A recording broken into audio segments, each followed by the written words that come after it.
Listen! What if Mahito won?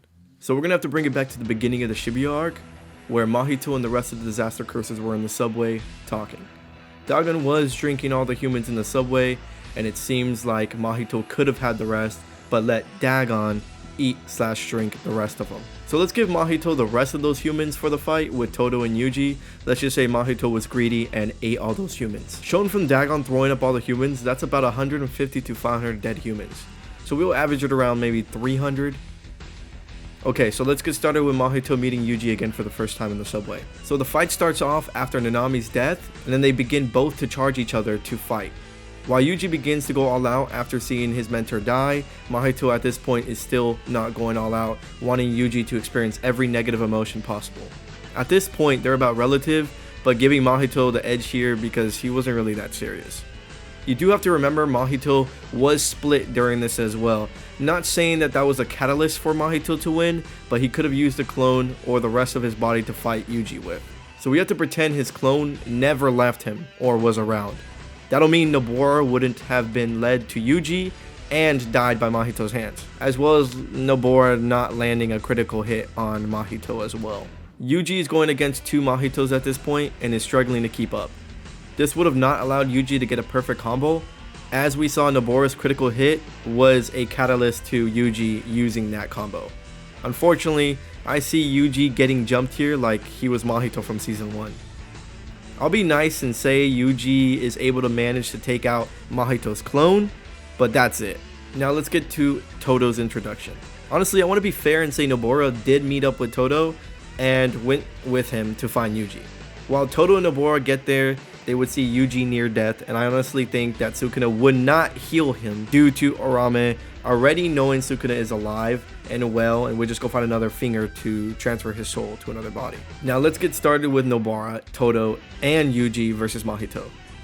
We'll start off with Todo's amazing speech again, which was beautiful, but this time Yuji will not be as broken as before and will be ready to join him in the fight.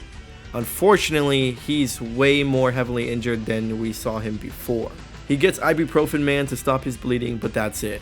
In the show, it was stated he was around 30% capacity when Todo arrived. I'll say this time he's around 10 to 15%, now due to him getting beat to a pulp, right? It starts out with Todo clashing with Mahito again. Mahito continues to test Todo on his skill and is impressed. Nobara rushes in to attack and Mahito casually dodges. Todo attacks again and claps, putting Nobara in sight to attack. Her attack misses again, and she remembers what Yuji said about the soul. She yells at Todo to back her up, and then they try to commence an attack. Mahito, knowing something is up, rushes to Nobara, trying to lay her hand on her. You know what I mean. Todo intercepts by clapping, switches Nobara's place with Yuji, who's ready to attack. Yuji hits a black flash, causing Mahito to scream and back up. Again, Mahito isn't as injured as before, so he tanks it. Mahito understands the situation he is in now and summons curse spirits to aid him, just like the original. He splits up the three, causing Todo and Yuji to run separately while he attacks Nobara. He is successful this time. He speed blitzes her and kills her. Todo and Yuji make it back after defeating the curses in front of them. Yuji's face is in despair after seeing Nobara's dead body on the floor again. Yuji enraged and distraught, but Todo speaks up and tells him this is not the time to waver, and they continue forward. Mahito, excited to annoy Yuji, continues to yell at him about killing Nobara, his best friend, and emotional Yuji tries to attack Mahito straight on. Todo saves him with a clap and Yuji regathers himself. The fight continues outside like normal. Mahito has a lot of more stamina, durability, and curses on his side this time. He continues to spawn polymorphic Soul Isamer to attack Todo while Todo is distracted. He takes this chance to attack a weakened Yuji. He's successful in landing multiple hits and a black flash on Yuji. I would say Yuji would be around 5 to 10% around here now after getting so many attacks on him. Todo returns after defeating the Isomers. After this, Mahito, annoyed that they're back together, remembers what Gojo did in a 0.2 second domain.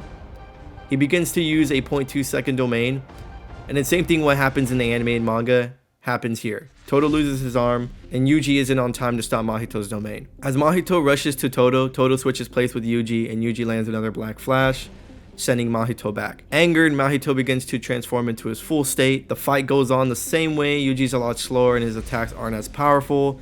Mahito begins to punish Yuji. He basically just continues to beat up Yuji because Yuji at this point is not as powerful anymore. Todo does come to interrupt the fight again, and Yuji lands the maximum Black Flash. Now this can go either two ways. You believe Mahito returns to his base form after that Black Flash, or he is able to stay in his new form since he has a little bit more percentage or durability on him, right? Either way, I see Mahito winning due to his extra storage of cursed spirits, which he didn't have to use in the earlier fight. Now it gets down to Geto and Kenjaku's introduction again.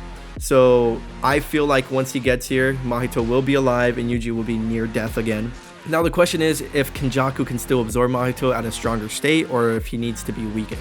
One or two things can happen. One, Kenjaku arrives and stops Mahito from killing Yuji and tells him they need to go, leaving Yuji there more distraught than before. Or Kenjaku sneaks Mahito, hitting vitals with a cursed weapon such as Split Soul, which Kenjaku would have or find. If you guys do want a part 2 of me explaining what I would think Mahito would be at if he did win right now in the manga, let me know in the comments below. I'll definitely make that video. Well, hopefully you guys like this video. If you want a video on Mahito's full potential, let me know in the comments down below. Please subscribe so I can continue making these videos like this. Thank you. Xzeoxe out.